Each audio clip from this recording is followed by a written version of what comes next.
All right, welcome back to the Stuff International News Stage. I have here with me Kevin Sather, right?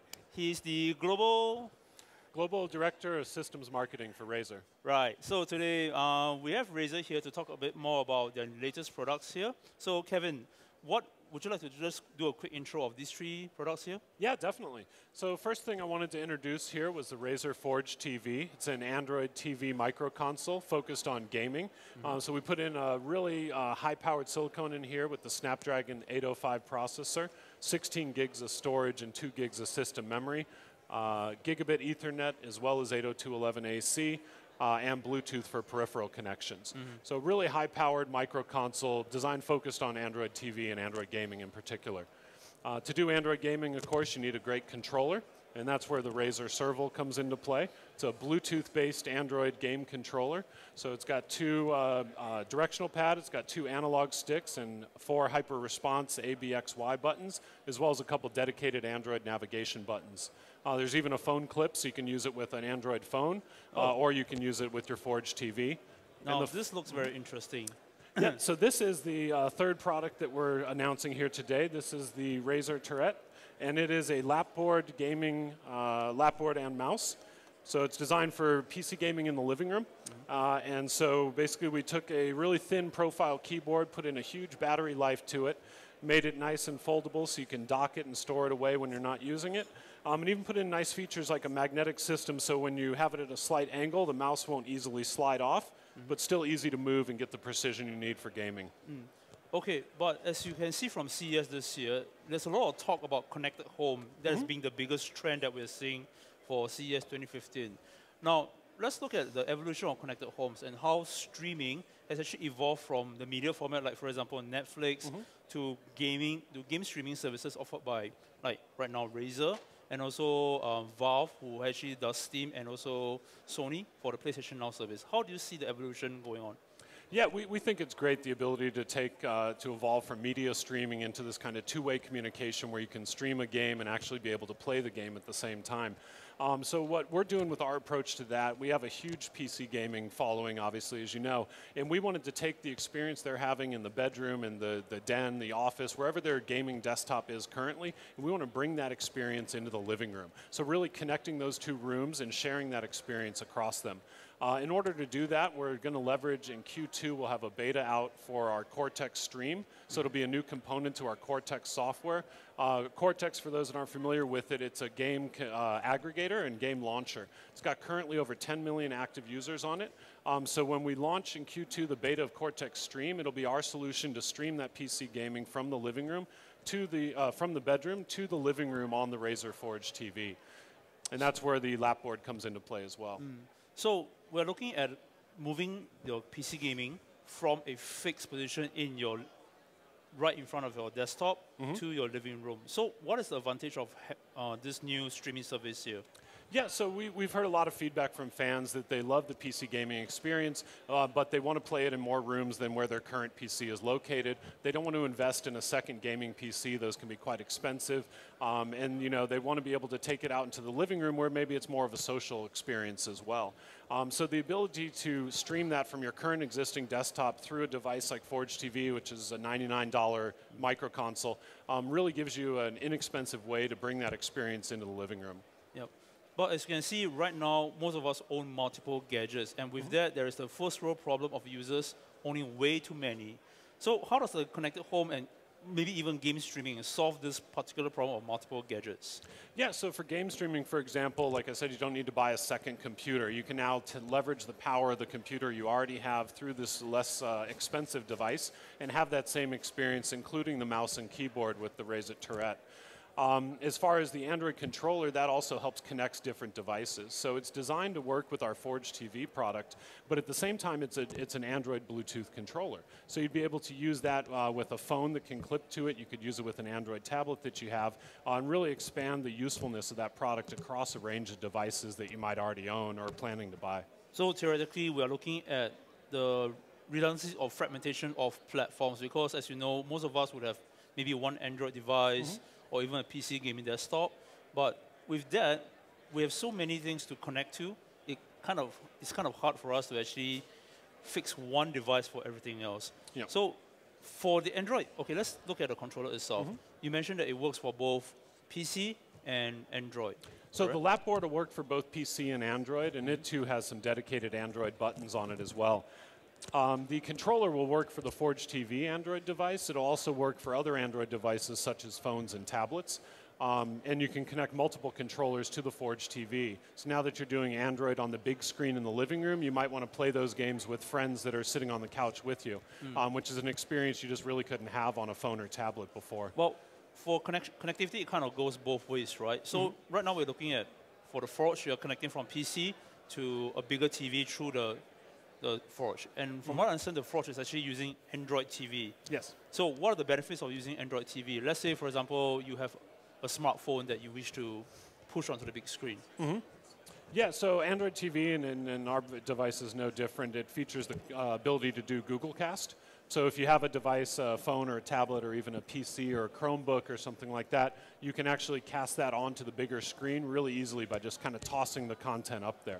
So it is an extension of what you see from your smartphone onto a bigger screen, correct? Exactly. Yeah, you can. Some of them you can mirror the screen on the phones and tablets. Other things you can cast like a web page up to the screen, or certain apps have built-in casting features like some of the media services. But primarily, the whole concept is more focused on gaming for the Forge. Yeah, I mean, no surprise from Razer, right, that our first focus is going to be on gaming first and foremost. So that's why we really wanted to develop our own controller, leveraging the expertise that our engineers have had over years of developing console controllers, PC controllers, and we wanted to bring that to the Android platform for users.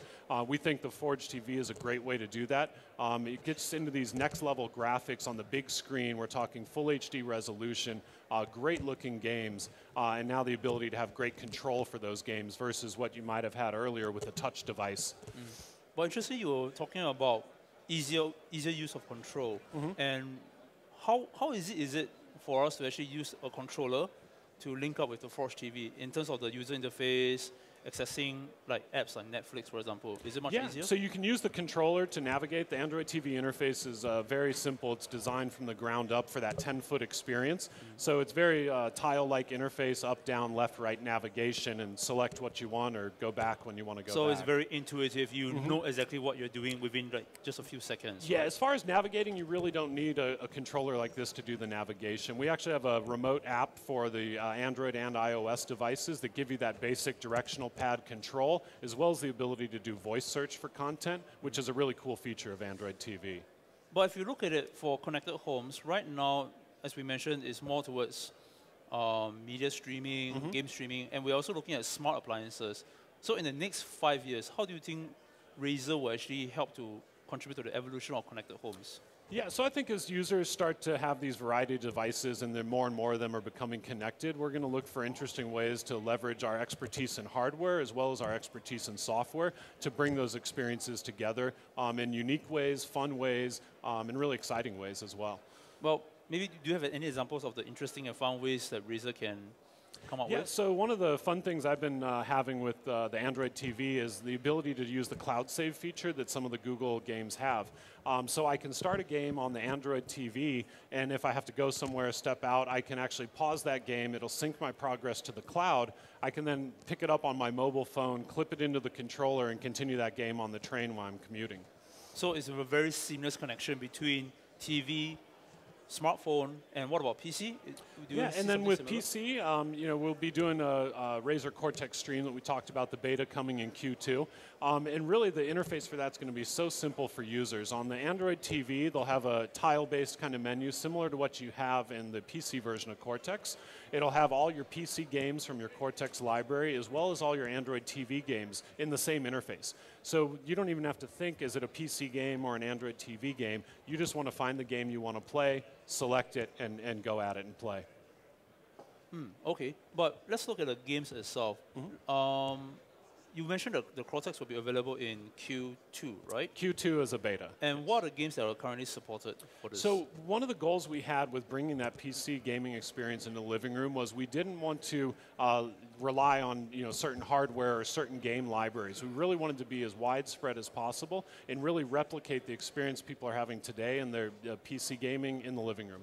So when it comes to game selection, you don't need to have an NVIDIA card, an AMD card, Intel card, any of those work on the desktop side.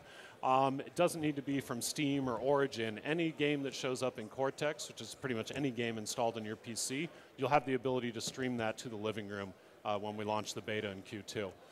So theoretically, almost every game out there. Yeah, really the only kind of minimum requirement is that it's DirectX 9 or higher for the game. Other than that, you can play it with a controller, you can play it with the lapboard and mouse, whatever is best suited for the title that you're playing. Okay, but like I mentioned earlier, Razer is mainly focused on the gaming side of things, right? But from what I see, the Forge TV does more than that. You're looking at accessing the full suite of apps and services available on Android TV. So in this aspect, do you think Razer will actually move on to focus a bit more on the entertainment side of things? So I think there's a lot of apps that will be available on Android TV and are available now and more coming soon that give you a wide range of entertainment. So there's everything, from streaming movies and TV shows to watching, independent kind of content that's being created out there. Sony Crackle service is one of my favorites for picking up a wide range of content as well. So I think, the media content's there. It's secondary for us, definitely. Gaming's first and foremost. But we understand that people, when they're done playing their game, they're going to want to do other things in the living room. And we're more than happy to have them do that on the Forge TV.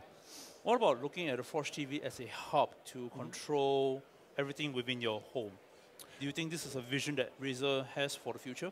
Yeah, so I think when you get into home automation and home connectivity, the sky's kind of the limit. We've seen so much just in the last couple of years change.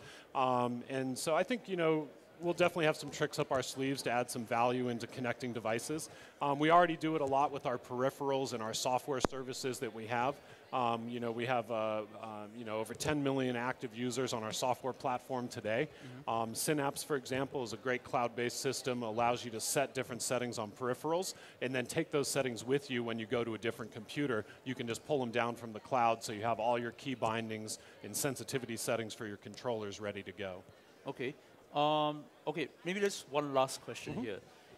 In your opinion, what is the most exciting thing that you've seen at CES right now, besides all the Razer products? I know I was going to say, honestly, I haven't had a chance to really get out and about. So I've been busy getting this stuff ready to go so we can show everyone that's attending the show. We've got some great demonstrations at our booth, a bunch of different Android TV consoles, Forge TV up there playing a variety of games. We also have an OSVR demo that we're doing at the booth, which I encourage everyone to come by and see if you're here at the show. And then hopefully towards the end of the week, I'll get a chance to walk around and see what everyone else is up to. Well, that sounds good. So I'll probably see you again at the Razer booth. Yeah, right? Definitely. All right. Thanks a lot, Kevin, for the time today. Thank you. Thank you.